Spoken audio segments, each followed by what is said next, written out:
வீட்ல பண்ணியிருந்தா, ஒரு தடவ இது மாரி செஞ்சு பாருங்களேன். செம்ம டேஸ்ட்டா இருந்தது. சப்பாத்தி, நானு எல்லாத்துக்குமே வந்து செம்ம சைட் டிஷ்ங்க அது.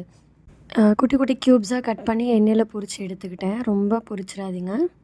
ஒரு 2 மினிட்ஸ்க்குள்ளே எடுத்துருங்க. ஒரு பேன்ல வந்து ஆயில் விட்டுட்டேன். ஏலக்காய், பட்டை, கிராம்பு 2 அதுக்கப்புறம் ஒரு ஸ்டாரு, ஒரு பே லீஃபு, 1 ஸ்பூன் சோம்பு போட்டு நல்லா கொஞ்சம் லேசா வெடிச்சோன்னே 2 பெரிய வெங்காயம் கட் பண்ணி போட்டிருக்கேன்.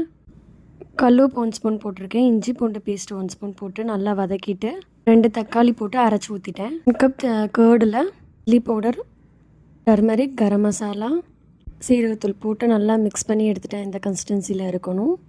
கேஸ் வந்து சிம்மில் வச்சுட்டு மிக்ஸ் பண்ணதை உள்ளே விட்டுருங்க. மேலால் கஸ்தூரி மெத்தி கொஞ்சோண்டு போட்டிருக்கேன்.